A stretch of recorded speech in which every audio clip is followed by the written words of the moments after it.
I came to Haiti today to meet with Prime Minister Kony, the Transitional Presidential Council, other political and security leaders, to advance our shared commitment to a secure and democratic Haiti.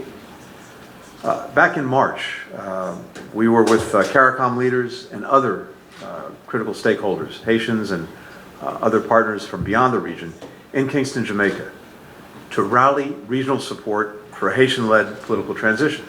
Since that time, the Haitians have stood up a transitional presidential council. There's a government with an interim prime minister, a cabinet, and we see these institutions moving forward to do the work of delivering for the Haitian people. The United States appreciates Haiti's leaders putting aside their differences, working together to put the country on the path to free and fair elections. And we look forward to the TPC swiftly naming a provisional electoral council to organize those elections. That is the critical next step. We also welcome Haitian efforts to address corruption allegations and promote transparency and accountability. These are essential for this transition government to maintain the trust of the Haitian people. As the United States demonstrated with our recent sanctions on former President Martelly, we will use every tool that we have to hold accountable those who facilitate violence, drug trafficking, instability. As this political process has moved forward, in parallel, so too is the necessary efforts to provide a strong security foundation. And in particular, the multinational security support mission authorized by the United Nations last year has moved forward. Over the past several months, more than 380 Kenyan personnel have arrived in support of the Haitian National Police as part of this mission, with more to come. In recent weeks, the MSS with the Haitian National Police has increased joint operations, taking the fight to the gangs and delivering a powerful message.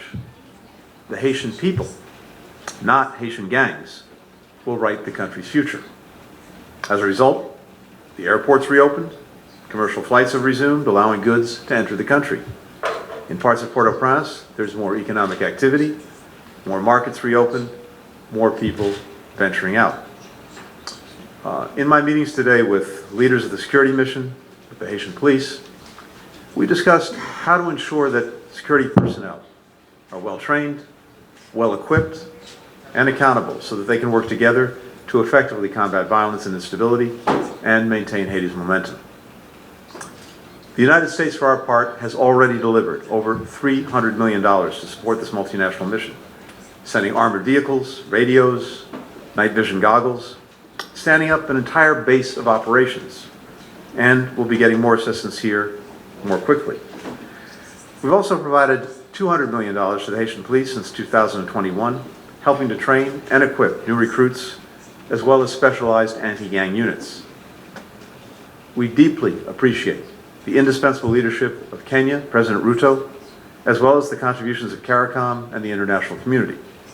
Canada has been one of Haiti's strongest and most enduring partners, devoting millions in training and equipment to bolster the Haitian National Police and the multinational security support mission. Jamaica, as deputy commander of this mission, has committed to sending its own personnel to Haiti.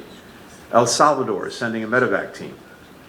But at this critical moment, we do need more funding, we do need more personnel to sustain and carry out the objectives of this mission. The United States has been actively working to secure this additional support. In a couple of weeks, we'll be at the United Nations for the General Assembly. I intend to convene a ministerial meeting to encourage greater contributions to help meet Haiti's security needs, its economic needs, its humanitarian needs, as well as to renew the mission's mandate, which expires in early October. The United States is also committed to using this foundation of security to support and unlock the potential of the Haitian people. We're the largest contributor of humanitarian assistance to Haiti. That includes an additional $45 million in humanitarian aid that I'm announcing today, bringing the total U.S. aid to over $210 million this year. That means more food, more water, more sanitation, more health and support services for 1.5 million more Haitians. In the long term, the United States is working to return Haiti to the path of growth and opportunity, including through a whole-of-government strategy that the United States and Haitian stakeholders have developed to prevent conflict and promote stability here in Haiti. We're particularly focused in shoring up the apparel sector, which constitutes a quarter of Haiti's GDP, 90% of its exports, and employs tens of thousands of Haitians. The United States Hope Health Trade Preference Program is an essential part of this effort, incentivizing companies to locate factories here by allowing Haitian-produced clothing to be exported to the United States duty-free. This critical legislation expires next year, so we're working with our Congress to quickly reauthorize it. We'll also continue partnering with the Haitian government to make it easier for companies to do business here in Haiti. Now, we're very clear-eyed about what is required to address Haiti's challenges. It's an enormous amount of work to be done. The challenges are significant. But I think from just a few hours here today, meeting with leaders, talking to people, as well as being immersed in the work that we've done these past few months, what I am seeing is tremendous resilience and the reemergence of hope. We see it in young police recruits who are ready to reclaim their communities. We see it in citizens who see the transition government beginning to address challenges with seriousness and a sense of purpose. We see it in parents who can begin again to imagine going out to the supermarket, sending their kids to school without fear. Everyone that I met today cares about this country and is committed to its future. And I want the people of Haiti to know that the United States is with you. Nous sommes avec vous. We'll remain with you. And many other countries are as well. So, I think we've seen a good start to moving Haiti forward, but much remains to be done. We're determined to continue. We're determined to help the Haitian people write the future that they deserve. The first question goes to Rothschild Francois with Radio RFM. Antony Blinken, vous venez d'annoncer justement de nouvelles aides humanitaires des États-Unis en faveur d'Haïti. L'aide humanitaire, elle est importante, mais le pays a aussi besoin des investissements qui sont pour la croissance économique, pour la création d'emplois et de richesses en Haïti. Alors, on voulait savoir, quand on a résolu le problème de sécurité, comment les États-Unis comptent-ils aider Haïti à reconstruire son économie après le passage de l'ouragan des gangs?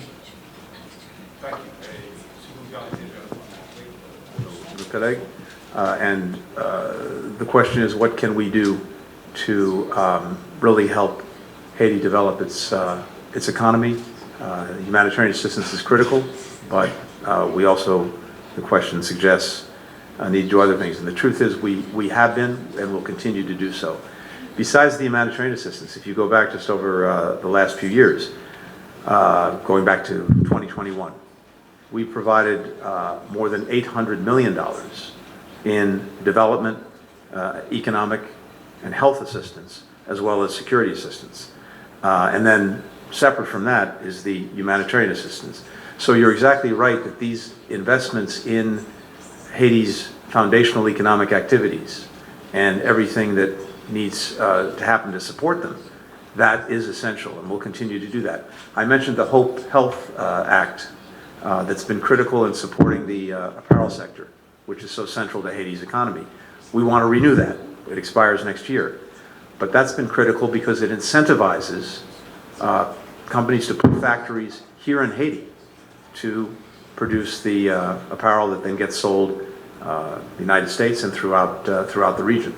So these and other measures, as well as a program we have that is part of the Global Fragility Act, where we have a 10-year plan, in effect, for Haiti to help support its development, to prevent instability, but to promote as well economic activity. So all of these things have to come together. But I just say again, I think the first thing to get right is to make sure that the security foundation is there, and that's what's happening now with the MSS and the Haitian National Police. A lot more work to be done, but it's starting to move. And then we also want to make sure that Haiti is back on a clear democratic track, and that means elections next year. For the next question, Michael Crowley with the New York Times. Thank you, Mr. Michael. Secretary. Thank you.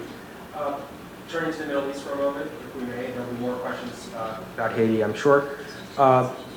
Many of us were with you in Israel in June. At that time, there was a ceasefire proposal on the table, and you said to the press corps that the possibility, the prospect of a ceasefire really is down to one person at this point. And you said it was Yahya Sinwar, the leader of Hamas.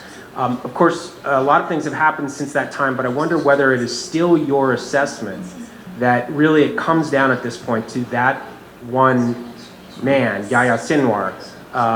There's a lot of criticism right now about the role of Prime Minister Netanyahu and what his exact position is. So I wondered if you could just kind of come back to that basic question of where you place the primary responsibility. And then if I just may add one more question, this may be in the Department of stating the obvious, but can you just, would you acknowledge at this point that the prospect of a normalization agreement between Saudi Arabia and Israel that would include some sort of a security agreement between the United States and Saudi Arabia is not going to happen under President Biden's presidency? Thank you. Okay, thanks, Michael. So you're right that's exactly what I said in June, and you're also right that since then there have been intervening events, and I think that only underscores something truly essential, which is that as close as we have gotten, and as close as I believe we are to getting a ceasefire agreement, every day that goes by where it is not finalized and the parties don't say yes, period, is a day in which something else happens. And there is an intervening event, which simply pushes things off and runs the risk of derailing what is a pretty fragile apple cart. So the experience that we've had over the last couple of months, where there's been extraordinary work done to get a framework agreement that both parties signed on to, then to work to fill in some of the gaps because the framework agreement doesn't have every detail in it. That remained to be negotiated, things that need to be implemented. We've been doing that work, and I think based on what I've seen, 90% is agreed. But there are a few critical issues that remain where we need to be able to get agreement, and they really go to how certain aspects of the agreement would be implemented. And I think much of this has been discussed in recent days, including the Philadelphia corridor, including some of the exact specifics of how hostages and prisoners are exchanged. So that remains, but pretty much everything else is there. So at this point, it seems to me that it's really incumbent on both parties to get to yes on these remaining issues. And we're in very active discussions with, first of all, with our partners in this effort, Egypt and Qatar. And I expect in the coming days, we will share with Israel, and they'll share with Hamas, our thoughts, the three of us, on exactly how to resolve the remaining outstanding questions. And then it will be time really for the parties to decide, yes or no, and then we'll see. As to normalization, Saudi Arabia. No, I don't agree with the premise of the question, or at least the statement that it's no longer possible. Now, it's very clear to me from my conversations with Israelis, with Saudis, that both very much would like to pursue this. But there are a couple of requirements for that to happen. Number one is calm in Gaza. So this ceasefire is an essential prerequisite to being able to move forward with normalization. Second, as we've discussed, is a credible pathway for a Palestinian state. A lot of work would have to go into that. But given all the work that we've done, the United States has done, with Saudi Arabia over the last year in terms of what would be required between us, given the fact that both Israel and Saudi Arabia, in conversations with us, have expressed clearly that this is something I'd like to pursue. I think if we can get a ceasefire in Gaza, there remains an opportunity through the balance of this administration to move forward on normalization. Sheila Lewis Joseph with Radio Metropole. Bonsoir, Monsieur le Secrétaire d'État. Bonsoir. Avec la volonté de transformer la mission multinationale de sécurité en Haïti en une mission de maintien de la paix, est-ce que ça ne va pas buter sur l'opposition de la Russie et de la Chine qui ont le droit de veto? Et puis, qu'est-ce qui se passera après le 2 octobre 2024? Thank you, merci. Et encore une fois, si vous me permettez, je vais répondre en anglais. First, I think it's important to note that the entire UN Security Council got behind the multinational security support mission. And I think it's because it was clear that that mission is important to the people of Haiti and to the future of this country. It's important to countries throughout the region, and we even see countries well beyond the region making clear the importance that they attach to the mission because they know that restoring security here, taking the streets back from the gangs, is critical. So given that, it seems to me the world, including the countries you mentioned, have already demonstrated support. The mission itself needs to be renewed, and that's what we're working on right now. But we also want to make sure that we have something that is reliable, that's sustainable, and we'll look at every option to do that. So a peacekeeping operation would be one such option. I think there are others. We just want to make sure that we have a way to move forward, first renewing the mission, and then making sure we have a way to make it sustainable for the future, because this is going to take some time. The ultimate objective is this, though. It's not an indefinite endeavor. The entire purpose of the mission is first and foremost to regain control from the gangs, but then to enable Haitian institutions, particularly the Haitian National Police, to take this on for themselves. The point is not to have an indefinite international mission here. The point is to help our Haitian colleagues stand strongly on their own 2 feet and to be able to carry this on. But to get to that point, we need some time. So we'll look at the best way to make sure we can sustain this effort. And for the final question, Christina Ruffini with Decision Points. Christina. Very nice to see you. You just said that you need more funding to carry out the objectives of this mission. Why do you think you're not seeing financial commitments from other regional allies like Brazil or Mexico? What do they say to you when you try to engage them on this issue? I know you mentioned you're going to bring it up at the UN. Does the U.S. support an expanded multinational UN peacekeeping mission, or do you think the MSS, where you just were, is sufficient? And based on what you heard today and what we've been discussing, do you think Haiti will be on track to be able to hold elections next year? And if I may, your schedule's been pretty grueling the last year. You've got a young family. If Democrats win in November and you're asked, do you stay on or is it time for a break? Thank you, sir. Thanks, Christina. So, look, there are different kinds of support, each of which is essential. There's money, there's equipment, there's personnel. And we have a number of countries that have already stood up in one or more of those areas to support Haiti and to support the MSS. And I went through a number of them just a short while ago. But we also, I think, want to make sure that the mission has the resources that it needs to do the job as effectively as possible. And so we're looking at additional personnel contributions. Kenya will be coming forward with more, but other countries, some have already agreed to do that. There are others that we want to see if they're willing to participate. Making sure that the financial support is there, including to pay the salaries of the people who are engaged in these missions, that's critical. We have some money in the bank to do that, including through the UN fund that's been established. But as we're projecting out, and as we're looking at growing the MSS mission itself, We also have to figure out what's going to be required to pay for that, and I think we're going to need more funding to do that. That's exactly why I'm bringing together colleagues at the UN General Assembly on the margins of that, just to make sure that we are properly resourcing. Now, I think the other thing is success breeds success. So countries are looking at what's happening right now in Haiti. They're looking at what's happened over the last few months. They're looking at the start of this multinational security support mission and whether it's getting results.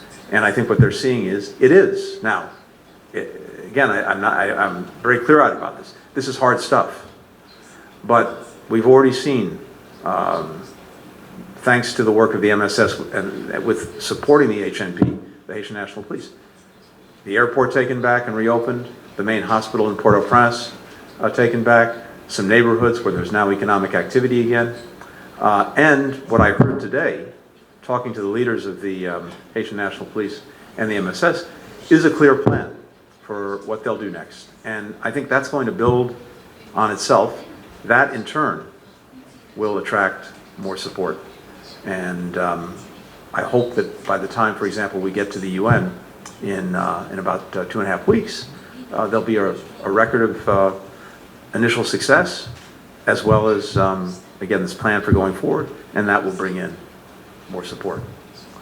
As to my own future, all I'm looking at right now is the balance of this administration in January. And I can tell you from having spent some time over the last week on a bit of a break with my kids, I will relish having a lot more time with them.